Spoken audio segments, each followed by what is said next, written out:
নমস্কার। বাংলা গল্পঘরের সমস্ত শ্রোতা বন্ধুদের স্বাগত জানিয়ে আজকের গল্প পাঠ শুরু করতে চলেছি। আজ আপনাদের যে গল্পটি পাঠ করে শোনাতে চলেছি আশা করি খুব ভালো লাগবে। তাহলে প্রথম থেকে শেষ পর্যন্ত শুনতে থাকুন। শুরু করছি আজকের গল্প পাঠ। সুচিত্রা ভট্টাচার্যের লেখা চোর কাঁটা। ম্যারেজ রেজিস্ট্রারের অফিসে পৌঁছতে দেরি হলো অঙ্গনার। প্রায় 12:30। ট্যাক্সি থেকে নেমে চোখ পড়ল সকলে এসে গেছে ইতিমধ্যে। দেবরাজ তো বটেই, বৈশাখী, তন্ময়, রাকা, এমনকি দিদির পিছু পিছু চিরকালের লেট লতিফ সরোজ দাও। দল বেঁধে এখন গুলতানি চলছে ফুটপাতে। শালিকাকে দেখেই সরোজদা হৈ হৈ করে উঠল। ব্যাপারখানা কি? তোমাদের বাড়িতে রিং হয়েই চলেছে, অথচ কেউ ফোন তুলছে না। ল্যান্ডলাইন তো কাল থেকেই ডেড। অঙ্গনা করুণ চোখে তাকালো। বাবা আজ কমপ্লেন করতে যাবে। কঙ্গনা বোনের বেশভূষাটা দেখে নিচ্ছিল। সাদা খোলের বাংলাদেশি জামদানিখানা বুঝি তেমন পছন্দ হয়নি। ভ্রুভঙ্গি করে বলল, কি যে করিস না, আমরা সেই কখন থেকে দাঁড়িয়ে। পাশ থেকে তন্ময়ের ফোরন, বেচারা দেবরাজের তো চিন্তায় চিন্তায় কপালে পার্মানেন্ট ভাঁজ পড়ে গেল। দেবরাজ যেন সত্যিই খানিক উদ্বেগে ছিল এতক্ষণ। পাতলা মেঘ সরে হাসি ফুটেছে মুখে।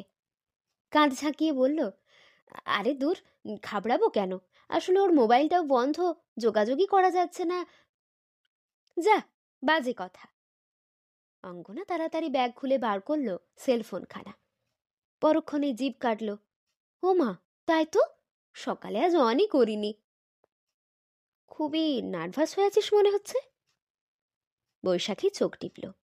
টেনশন? ঠিক তা নয়, তবে অঙ্গনা খানিক অস্বস্তিতে পড়েছিল বই কি। আর অস্বচ্ছন্দ পরিস্থিতি মানেই তো এক ধরনের মানসিক চাপ। বাবা, আর বলিস না, যা খেল দেখালো টুকটুক।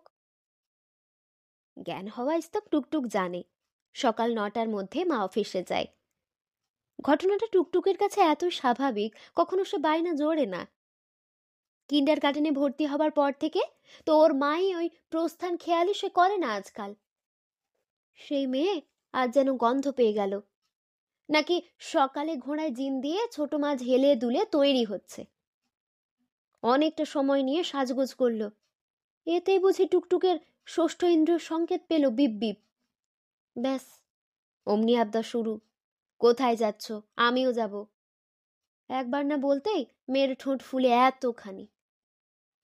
অঙ্গনা যতই অফিসের দোহাই দিক, দাদু দিদা যতই ভোলাক, টুকটুক আর শুনলে তো। কত কষ্টে তাকে শান্ত করে চকলেট বাবলগাম ঘুষ দিয়ে স্কুলে পাঠিয়ে তবে না স্বস্তিতে রঙনা হতে পারল অঙ্গনা। কিন্তু এসব গল্প নিশ্চয়ই এখন শোনানো যায় না। অঙ্গনা জবাব না দিয়ে হাসলো আলতো। বৈশাখীর পিঠে ছোট্ট চাপড় দিয়ে বলল, ফালতু বকে আর সময় নষ্ট করিস না তো, চল চল। সরকারি ছাদনাতলাটি দোতলায়, পুরনো আমলের বাড়ি, উঁচু উঁচু সিঁড়ি, মাত্র একটা তলা ভাঙতেই হাঁপ ধরে যাওয়ার জোগাড়। ওপরে এসে অঙ্গনা একটু দম নিল। অফিস ঘরখানা দেখে ঈষৎ হতাশ। ঘুপচি মতন নয়, বেশ বড় সড়ই, তবে কেমন যেন অন্ধকার অন্ধকার। একে এলাকাটাই ঘিঞ্জি, বাড়ির গায়ে বাড়ি, তারপর ওপর দুটো জানালায় পশ্চিম মুখ। ঘরে আলো ঢুকবে কোত্থেকে? দুখানা টিউবলাইট জ্বলছে, তাদেরও ভারী নিষ্প্রভ দেখায়। টেবিল চেয়ার আসবাবেরও কি ছিঁড়ি, যেন জীর্ণতার বিজ্ঞাপন। এমন মলিন পরিবেশে জীবনের শুভ মুহূর্তের সূচনা হয়? কি দেখে যে অফিসটা পছন্দ করলো দেবরাজ। পলকের জন্য স্মৃতির মৃদু টোকা। কৌশিকের সঙ্গে বিয়েটা হয়েছিল সন্ধেবেলায়। গোটা বিয়ে বাড়ি তখন আলোয় আলোয় ঝলমল। বাজছে সানাই, উলু দিচ্ছে মা মাসিরা, শঙ্খধ্বনিতে গম গম চারিদিক। নিমন্ত্রিতদের হই হল্লায় খুশির লহর বইছে যেন। তা অমন একটা চোখ ধাঁধানো ঔজ্জ্বলের পরিণতি বা কি হলো? 3.5 বছরের মাথায় জোড় ভেঙে খান খান। অবাঞ্ছিত ভাবনাটাকে সরিয়ে অঙ্গনা চেয়ার টেনে বসল। পাশে চোৎস পাঞ্জাবি শোভিত দেবরাজ। বাকিরাও আসন নিয়েছে যে যার মতো। কাগজের মোড়ক খুলে দুখানা মোটা মোটা জুঁই ফুলের মালা টেবিলে রাখলো রাকা। কঙ্গনার ভ্যানিটি ব্যাগ থেকে বেরোলো সিঁদুর কৌটো। সরোজের ঝোলা থেকে এক বাক্স লাড্ডু। টেবিলের উল্টো পারে রেজিস্ট্রার সাহেব, আইনি বিয়ের পুরুত মশাই। গোলগাল চেহারা মধ্যবয়সী মানুষটি ভাবলেশীন মুখে কাগজপত্র ঘাঁটছেন। চালসে চশমার ফাঁক দিয়ে দেবরাজ অঙ্গনাকে দেখে নিয়ে বললেন, কি রেডি তো? তন্ময় উচ্ছ্বসিত স্বরে বলল, 100%। ওরা তো মুখিয়ে আছে, আপনি হুইসেল মারলেই দৌড় স্টার্ট। পেপার টেপার সব আনা হয়েছে, যা যা বলেছিলাম? এভরিথিং হাজি স্যার। সরোজ ঝোলা দেখালো। অরিজিনাল জেরক্স যা চাইবেন তাই পেয়ে যাবেন। ও, এবার তাহলে শুভ কাজটা। 1 সেকেন্ড। তন্ময় ঝটাক করে উঠে দাঁড়িয়েছে। আগে মালা দুটো পরিয়ে দিলে ভালো হতো না? যা, আগে শৈশবটা হোক। রাকা খিলখিল করে হাসছে। তারপর তো মালা বদল। আরে তখন তো এ ওকে পড়াবে, এখন গলায় ঝোলানো থাক, ঝাক্কাস দেখাবে কিন্তু। কেন বোর করছো বস? দেবরাজ গা মোচড়ালো। সিস্টেমিক্যালি চলছে, চলুক না।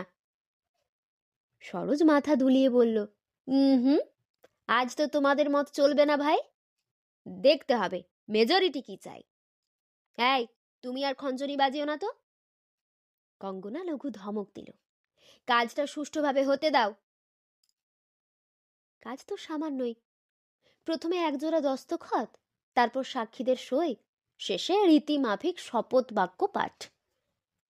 তবু তৃতীয় ধাপে কেন যে একটু হোঁটস খেলো অঙ্গনা। আমি শ্রী সুব্রত ঘোষের কন্যা অঙ্গনা বসু আজ থেকে ঈশ্বর অনুতোষ শিকদারের পুত্র দেবরাজ শিকদারকে আমার বৈধ স্বামীরূপে গ্রহণ করলাম। এই মামুলি বাক্যটি উচ্চারণ করতে গিয়েও থমকালো হঠাৎ। ঠিক এই মুহূর্তে ফের কেন হানা দেয় কৌশিক? বসু পদবিটা কানে লাগলো বলে কি? গত 1 বছরে বদলে নেওয়া যেত, স্রেফ গড়িমসি করে হয়ে ওঠেনি। আবার কোর্টে ছোট এফিডেভিট করো, কপি তুলে অফিসে জমা দাও, অত হ্যাপাকে পোহায়। কিন্তু এমন একটা দিনে ওই দুটো মাত্র অক্ষরেই যে অস্বস্তিকর ঠেকতে পারে, এ তো অঙ্গনার মাথায় ছিল না। থাকার কথাও নয়। কোনো কোনো বিশেষ মুহূর্তে নামের পাশে লেজুরটুকু যে আস্ত একটা মানুষের প্রতীক হয়ে দাঁড়ায়, অত শত কি অনুমান করা সম্ভব? অতীতের এক অকিঞ্চিতকর ছায়া যে কেন খোঁচা দেয় মনে। বৈশাখী পাশে এসে দাঁড়িয়েছে, ঠেলা মেরে বলল, এই, মনে মনে আওড়ালে হবে না, লাউড লাউড। রেজিস্ট্রার সাহেব শুনবেন সকর্ণে। আহা, এসব কি বলছো বলো তো? আমার ছোট গিন্নিকে একটু টাইম দাও। সরোজ মস্করা জুড়েছে। কথাটা হৃদয় থেকে উচ্চারিত হতে হবে, তাই তো? সরোজের বাচন ভঙ্গিতে হাসির ফোয়ারা।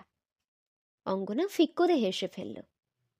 একই সঙ্গে মনে পড়ল এইরকম একটা রসিকতা কৌশিকের সঙ্গেই রেজিস্ট্রির সময়েও করেছিল না সরোজদা। চকিত আলোড়নটুকু সরিয়ে বাঁধাগতের বাক্যটি সম্পূর্ণ করল অঙ্গনা। সমবেত করতালির মধ্যে সাঙ্গ হলো মালা বদল, সিঁদুর ছোঁয়ানো। সরোজ এবার সবাইকে লাড্ডু বিতরণ করছে। নিবন্ধক মশাই অবশ্য নিলেন না। রোজ রোজ রেজিস্ট্রি বিয়ের মিষ্টি খেয়ে তিনি নাকি মধুমেহতে ভুগছেন। নিচে নেমে এসে তন্ময় শটান হাত বাড়িয়ে দিয়েছে দেবরাজের দিকে। জোরসে একটা করমন্দন করে বলল, কংগ্রেটস বাডি। দেবরাজ মুচকি হেসে বলল, থ্যাঙ্কস। জব্বর প্রমোশন পেলি কিন্তু, ছিলি ফ্রেন্ড, হয়ে গেলি হাজব্যান্ড। হুম হুম, এবার আমাকেও একটু দেখো। এই রাকামাকারা তো আমায় কোনোদিনই বুঝলোই না। দিব্যি যে যার বর বাচ্চা নিয়ে লটর পটর করছে। এদিকে আমি তো 30 ক্রস করে গেলাম। এরপর তো রিজেকশনের স্টাম্প না পড়ে যায়। বাঁচা যাবে। বৈশাখী ঝেঁঝে উঠল। আমার বর তো অ্যানাউন্স করেই দিয়েছে, ধর্মের ষাঁড় হয়ে ঘোড়াটাই তোর নিয়তি। হুম, তোরা কেউ বরকে ডিভোর্স করবি না? হ্যাঁ, আমিও তাহলে দেবরাজের মতো একটা চান্স পেতাম। নিছক রঙ্গ করেই বলা, তবে কথাটা অঙ্গনাকে বিঁধেছে সহসা। মুখের স্মিত ভাব বজায় রাখতে চেয়েও সে পারল না।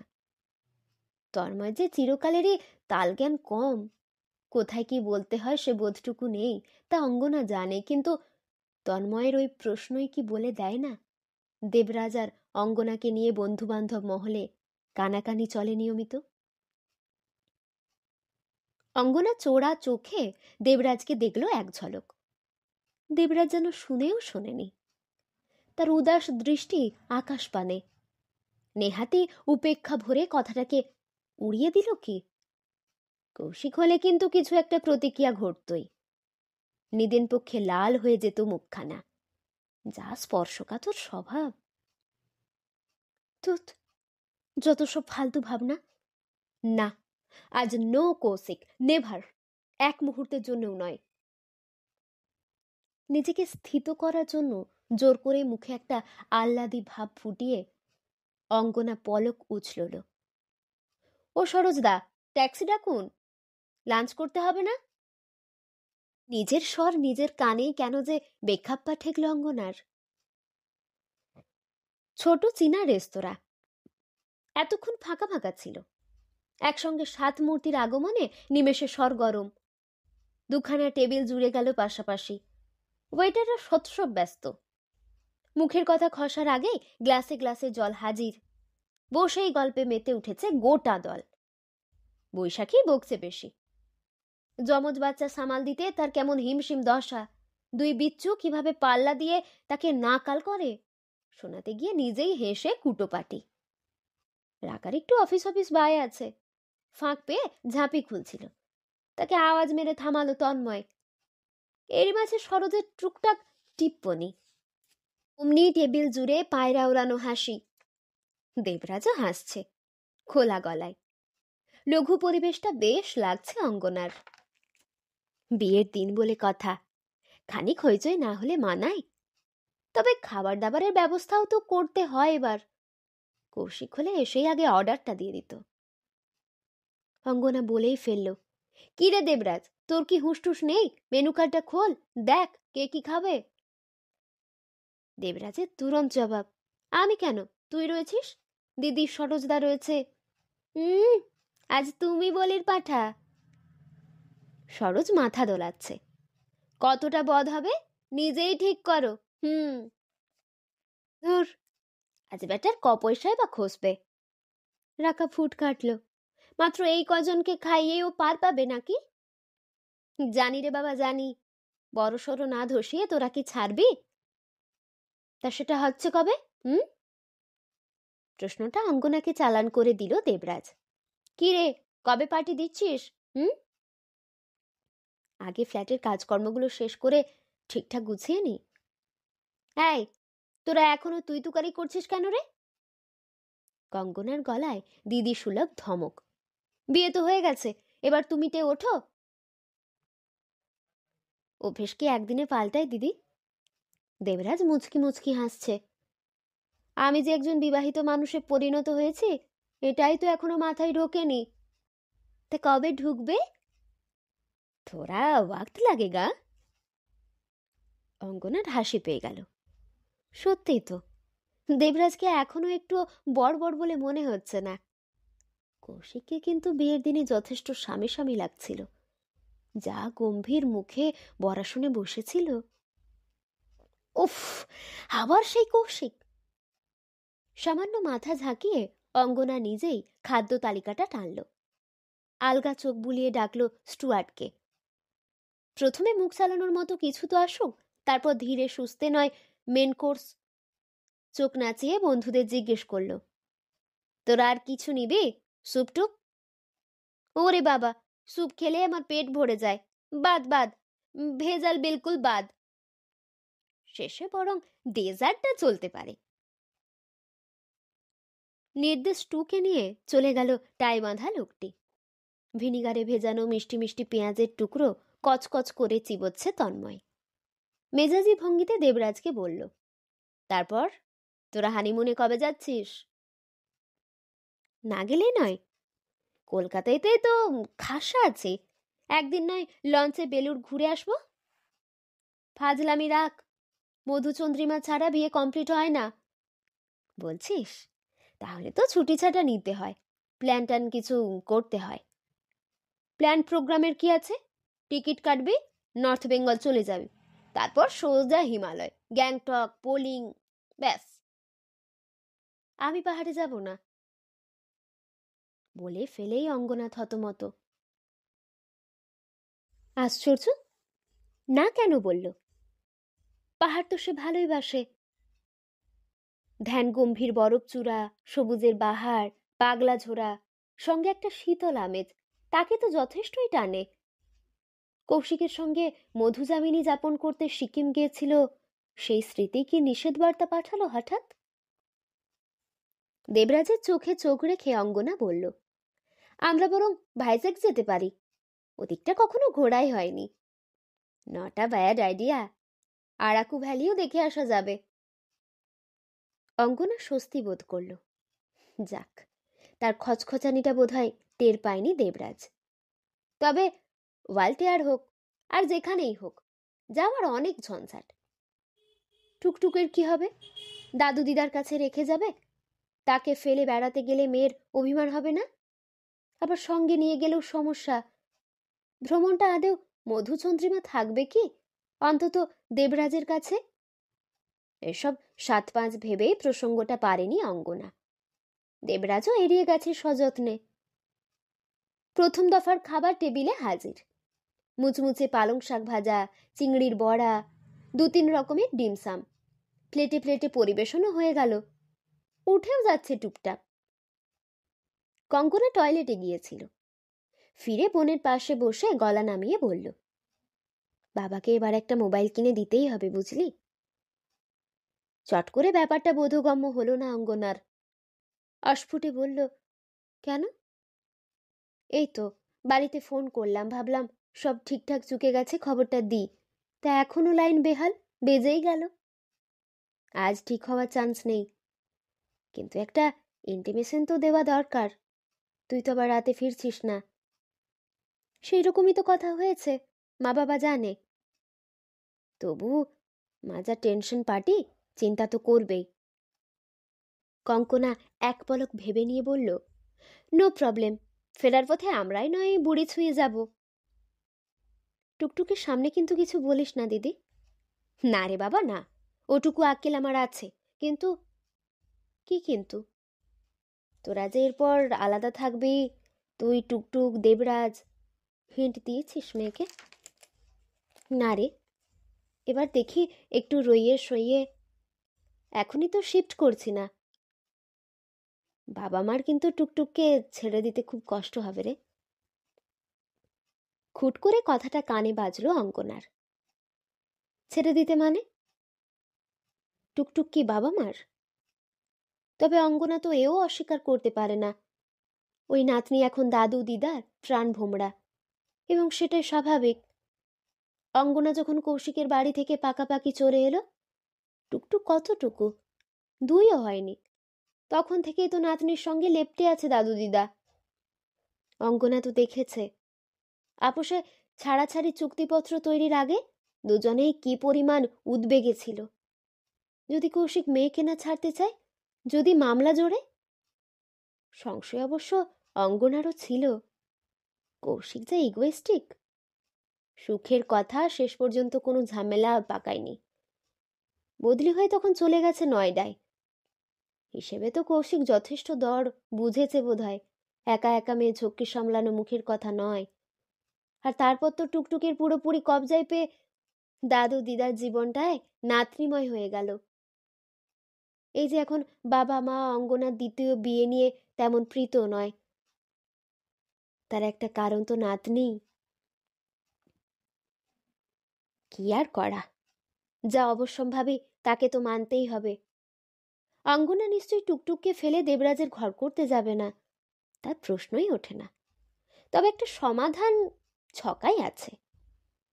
অফিস যাবার পথে মেয়েকে দাদু দিদার হাতে জিম্মা করে দেবে, ফেরার সময়ে ট্যাঁকে নিয়ে ব্যাক। বছরখানেক চলুক তো এরকম। এরপর তো টুকটুক বড় স্কুলে ভর্তি হবে। ততদিনে নিশ্চয়ই দেবরাজের সঙ্গে আরো নৈকট্য গড়ে উঠবে মেয়ের। আশা করতে দোষ কি? দেবরাজ খুবই ভালোবাসে টুকটুককে। রঘুরে ছেলে, টুকটুকের সঙ্গে তার পটেও ভালো। তবু কেন যে একটা খচখচানি থেকে যায়, আর চাপা আশঙ্কাও। কৌশিক তো মাঝে মাঝে কলকাতায় আসবেই, তখন যদি কিছু গোল পাকিয়ে দেয়। ভাবনার মাঝেই খাবারের দ্বিতীয় প্রস্ত উপস্থিত। একের পর এক ধোঁয়া ওঠা পাত্র নামছে টেবিলে। সকলেরই পেট খিদেই চঞ্চন, ঝটাপট মন দিচ্ছে আহারে। কাঁটা চামচের টুং টাং ধ্বনি ছাড়া আর কোনো শব্দ নেই এখন। ভুড়িভোজ চুকতে চুকতে প্রায় 2:30। কবজি ঘড়িতে সময় দেখেই বৈশাখী লাফ দিয়ে উঠেছে। সর্বনাশ হয়ে গেল, সর্বনাশ হয়ে গেল। কেন রে, কি হলো? 3টেই পিংপং দিয়ে স্কুল ছুটি, তখন যদি আমায় গেটে না দেখে দুজনে এমন চিল্লাচিল্লি করবে। হ্যাঁ রে, পৌঁছতে পারবো তো? খুব পারবি, দৌড়ে যা, চর্বি খানিকটা ঝরবে। হাসির রোলের মাঝেই ঊর্ধ্বশ্বাসে বৈশাখীর ছুট। মৌরি চিবোতে চিবোতে বাকিরাও রেস্তোরাঁর বাইরে। ছোট একটা ঢেকুর তুলে সরোজ বলল, এবার আমরাও তাহলে কাটি?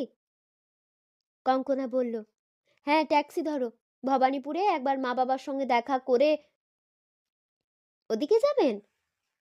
রাকা চোখ ঘোরালো, তাহলে তো আমিও আপনাদের ট্যাক্সিতে যেতে পারি। তন্ময় কাঠিতে দাঁত খোঁচাচ্ছিল।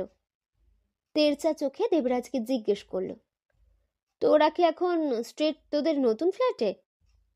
কেন বলতো? আমার তো এখন কিছুই করার নেই, চল তোদের খানিক কোম্পানি দি গিয়ে।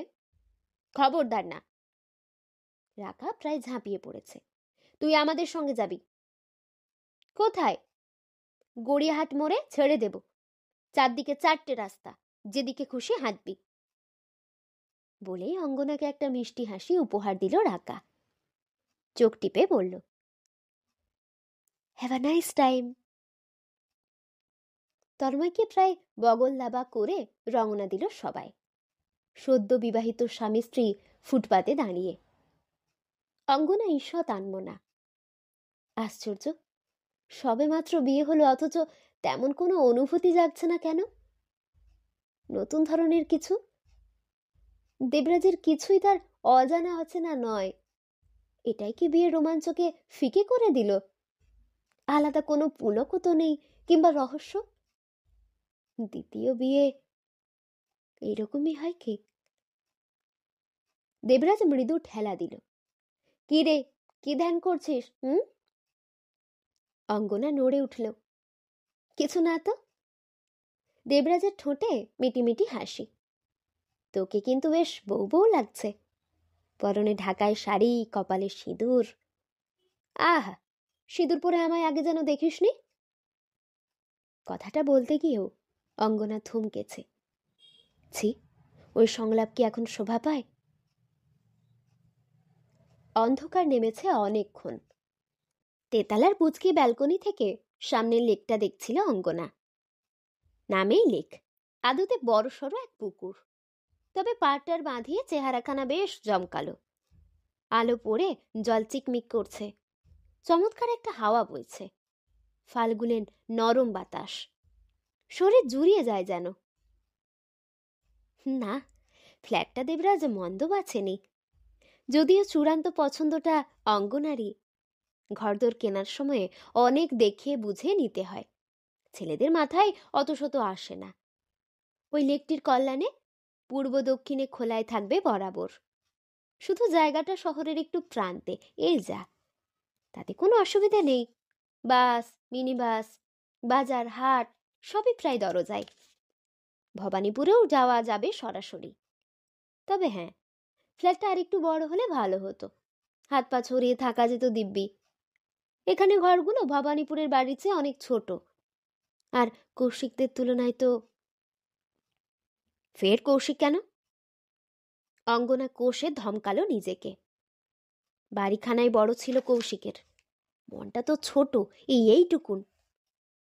একটা বিশ্রী রকমের কেজো লোক, রসকস বস্তুটি ধাতে নেই, সম্পূর্ণ এক ছকে বাঁধা জীব।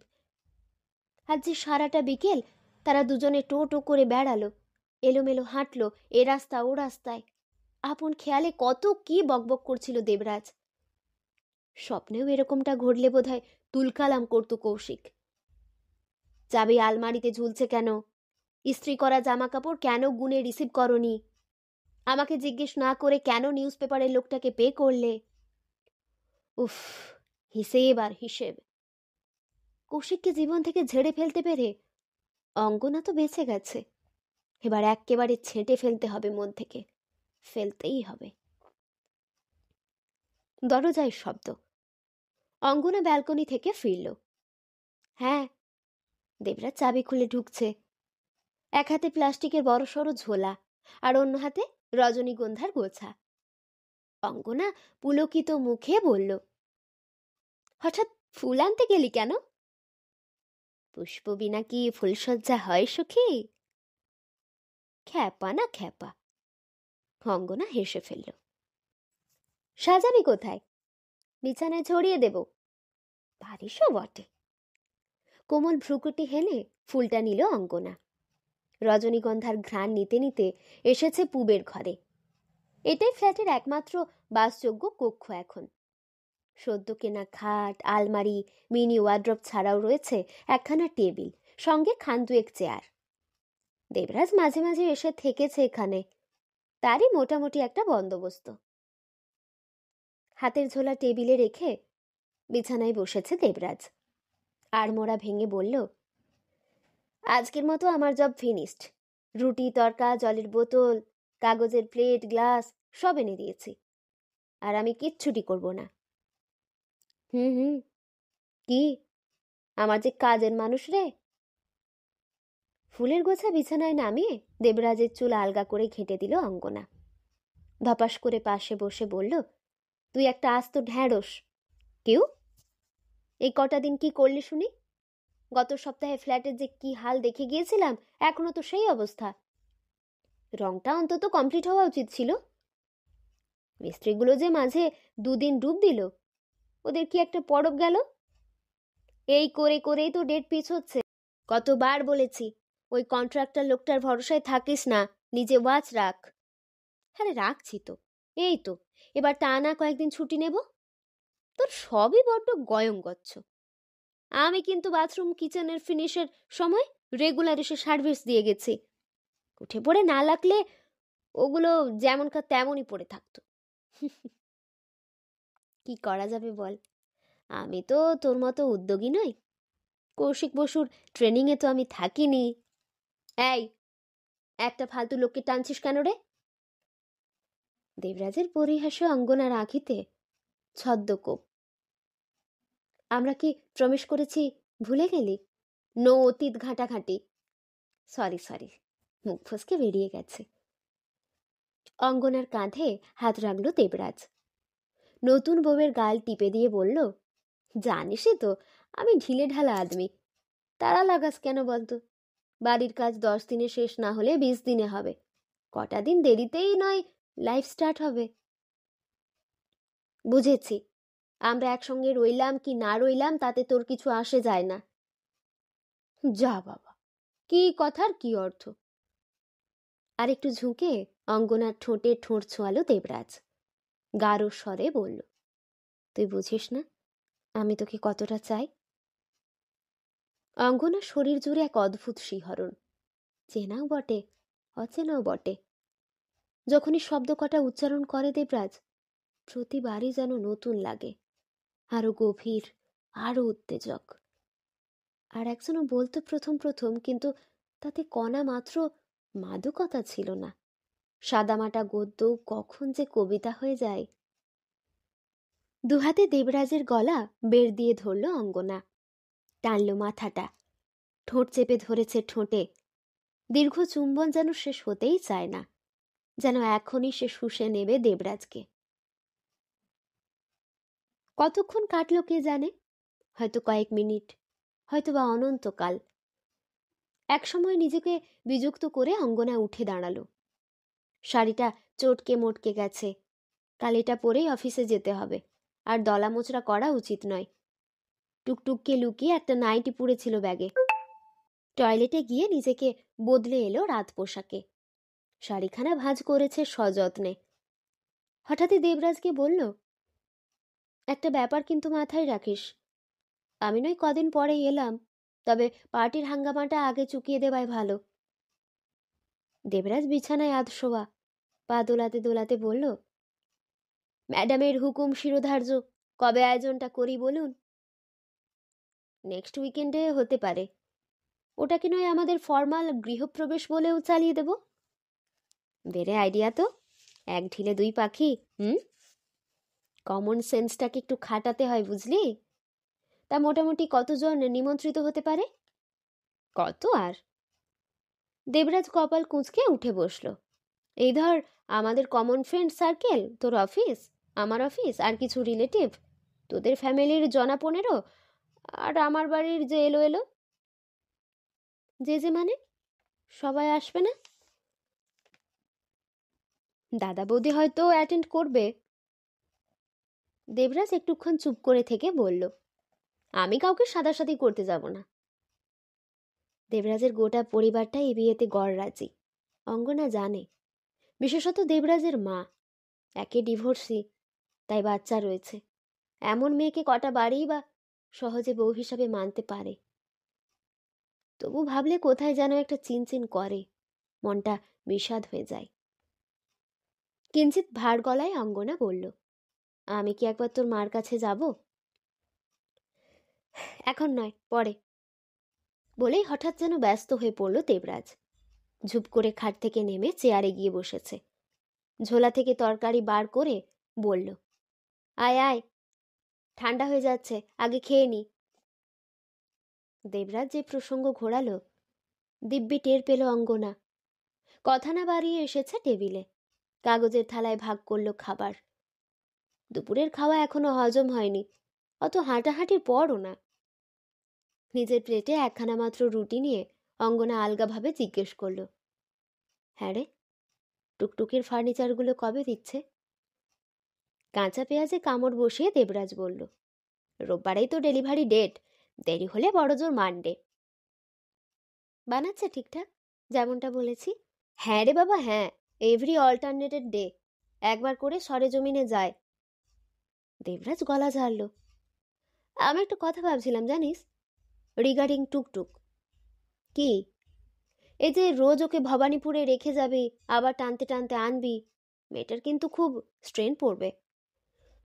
যদি একটা পুলকার অ্যারেঞ্জ করা যায়, এখান থেকে ডাইরেক্ট স্কুলে পৌঁছে দিল, তারপর ছুটি হলে মেসোমশাই গিয়ে, এই, মেসোমশাই নয়, বাবা, রিলেশনটা আজ থেকে বদলে গেছে। তাই তো, খেয়ালই থাকছে না।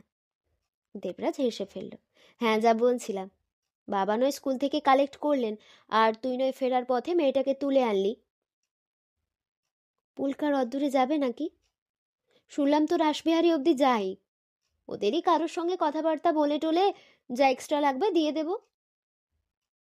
প্রস্তাবটা তেমন যুক্তিযুক্ত মনে না হলেও ব্যবস্থাটা যদি করাও যায়, অঙ্গনার ভার হয়তো সামান্য লাঘব হবে, কিন্তু টুকটুকের চাপ আদেও কমবে কি?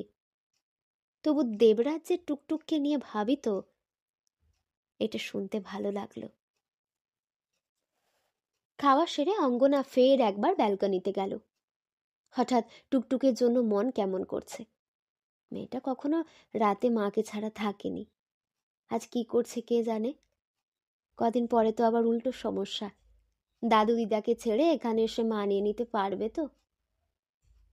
মেয়েটার কাছে বাবার স্মৃতি হয়তো আবছা এখন, তবু তার জায়গায় দেবরাজকে। টুকটুক যদি বেগড়বাই করে, দেবরাজ খুব দুঃখ পাবে। তবে বুদ্ধিমান ছেলে তো, মুখে কিছু প্রকাশ করবে না, মনেই পুষে রাখবে কষ্টটা। মাঝখান থেকে অঙ্গনাও একটা বিশ্রী টানা পড়ে নেয়।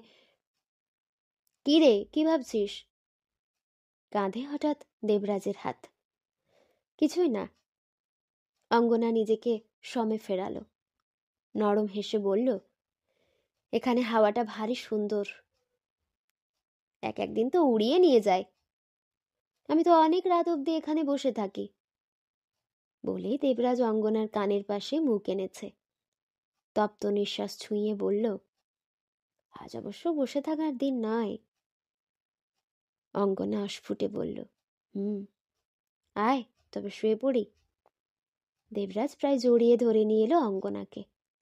ঢুকেই অঙ্গনার চোখ বড় বড়। ডাঁটি শুদ্ধ রজনীগন্ধা গোটা বিছানায় ছড়িয়ে দিয়েছে দেবরাজ। ঠাট্টা সুরে অঙ্গনা বলল, এ তো ফুলসজ্জার হদ্দমদ্দ করে দিয়েছিস রে। শোবে কোথায়? হ্যাঁ? কেন? ফুলের ওপরে? অসুবিধে হবে নাকি? গায়ে ফুটবে? দেবরাজ চোখ কুঁচকে স্বরচিত পুষ্পসজ্জা নিরীক্ষণ করছে। বলিস তো সরিয়ে দিতে পারি। সে সকাল থেকে আজ তো কত কিছুই ফুটছে কাঁটার মতো। অঙ্গনার একটা ছোট শ্বাস পড়ল। মাথা নেড়ে বলল, না থাক। এতক্ষণ শুনছিলেন সুচিত্রা ভট্টাচার্যের লেখা চোর কাঁটা গল্পটি। এই গল্পটি আপনাদের কেমন লাগলো তা আমাকে অবশ্যই কমেন্টের মাধ্যমে জানিয়ে দেবেন। যদি ভালো লাগে তাহলে লাইক এবং সাবস্ক্রাইব করে আমাদের পাশে অবশ্যই থাকবেন। আবার দেখা হবে পরের কোনো একটি গল্প নিয়ে। ততক্ষণ আপনারা ভালো থাকবেন, সুস্থ থাকবেন, সাবধানে থাকবেন। নমস্কার।